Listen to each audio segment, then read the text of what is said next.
Joining us on panel this morning, a great panelist, including Leslie Ann Scorgi, who is a best-selling author. We have a couple of her books in front of us here. Professional speaker, educator, popular columnist. Who do you write columns for? Metro News.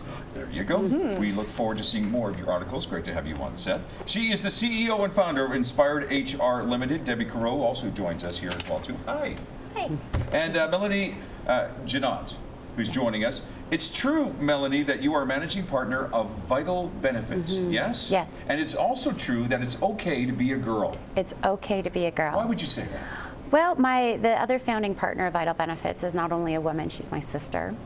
And we decided early on in the establishing of our organization that we were going to embrace being women in business and embrace being women in the boardroom and work to the strengths of being a woman as opposed to trying to overcome being a woman, which I feel I was taught a fair bit growing up, and that rather than trying to be something that we're not, that we bring a lot to the table by being who we are as a gender, and not to be embarrassed or apologize for that. And there's, I think, real strength in that. And we've built our business and for many years had a predominantly female organization, which we have now balanced with a few boys, which I think was a good thing. Yeah. But I think that that's something that we've always sort of heralded as a strength with some female leadership. So. You're making progress with look at this panel right here, including Kate and Debbie and Leslie Ann. I mean, it's right here. It's right in front of us, and we just have to open our eyes to it. Yes. And that's the thing, you know, I mean, ladies, you're out there in the marketplace, you see people all the time.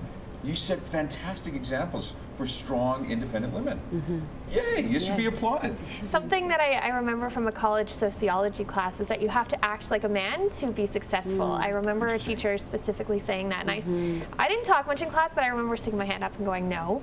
I don't think you do. I know there's lots of people that don't, a lot of females that don't. So I find it really interesting that you bring that point up because yes, I've been taught that you have to act like a man to be successful. You know, I read something quite a few years ago, early in my career, and it was a book for women in business.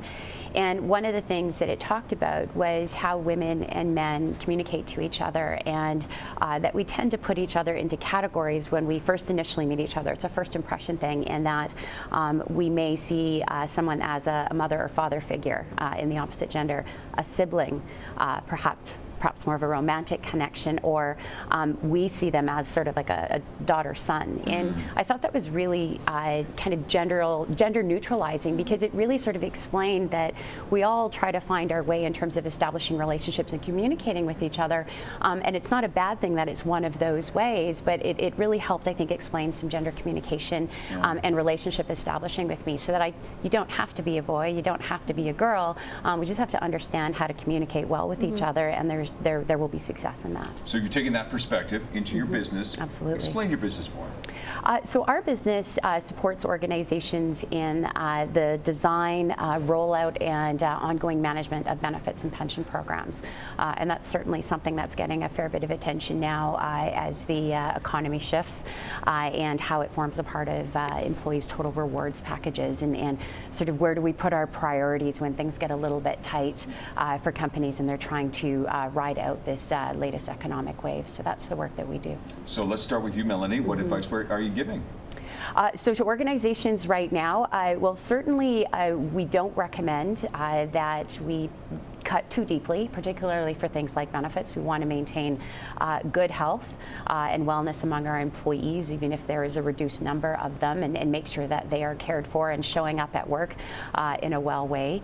So that's not necessarily where we're recommending they consider change. Right. Certainly some organizations are putting a bit more attention on contributions to group retirement or pension programs, and just managing what that looks like during a downturn. I know Leslie Ann and I have discussed this in the past, in that, you know, it may not always be the ideal solution, but it might be a bridge solution to make sure that we can keep people in their jobs until things do turn around. So we're seeing a bit more attention maybe on those programs right now. But on the flip side of that, we're saying if you're going to reduce contributions or suspend contributions to those programs, make sure that it's complemented with education about how to financially manage this period in your life, and really sort of providing that support, because that's going to contribute to them being present in the workplace. advice as well. These two are nodding. You agree, ladies? Wholeheartedly. I think one of the biggest employer issues right now is distracted employees, and employees are distracted when they're stressed out and the foundation at home isn't strong, or potentially they're scared for their job, which has financial implications. And when it comes to improving wellness, financial wellness is a big part of reducing stress and being able to help focus in your job. So what an employer does not want to have happen is they don't want a staff member coming into work so distracted with financial concerns and stress and relationship concerns that they can't focus, and perhaps there's an accident as a result of that, or there's an inefficiency or inability to get the job done. So want them to be able to focus on the work. Yeah, Debbie, you agree? Yeah, absolutely, and it's one of the things you do see in stressful periods like this is you see an increase in mental health, you see an increase in substance abuse and some of those kind of things in the workplace. So one of the most important things for employers, I say, not to cut are the employee assistance programs. So to your point, is making sure they can get the help they need.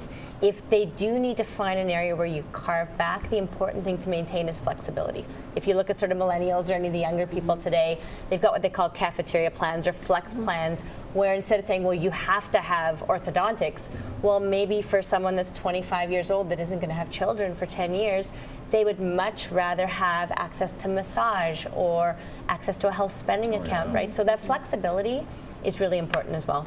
So in this time, we've talked a lot about employers. What should employees maybe be doing to make sure that if they do see these cuts, that they're still doing okay? Maybe you can answer that, Leslie. Well, I think It's finding the money, isn't it?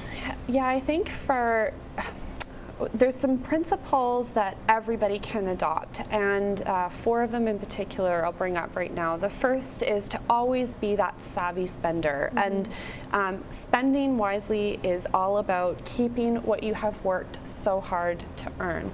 So if you're overspending and going into the red every month, that must stop immediately. Even if it means selling your car, cutting back the gym membership. There's things that you might have to sacrifice to ensure that you're spending less than you make. Second thing is you want to remain focused on saving and investing for your future. So even in a time like this, let's say your income has been cut significantly, $1 a day, whatever you can do, but don't stop the momentum. You could probably even find $1 in your couch cushions if you had to. Third thing is that you must diversify your income stream. Wealthy people don't get rich just on one income stream. They often have multiple sources, whether it's rental properties, they've leased out their parking stall, small business. They're doing different things to become more resilient around their income in case it's impacted. And the fourth thing is that at times like this, there's always opportunities to give back, and sometimes if you find yourself in a period of unemployment or whatnot, spend some time giving. You've got time, you've got talent, and you've got treasure. Give, because there's an ROI, of return on your investment when you give, and those are kind of the foundational principles of wellness when it comes to your finances. And you can find all this information, I'm sure, in your books, right?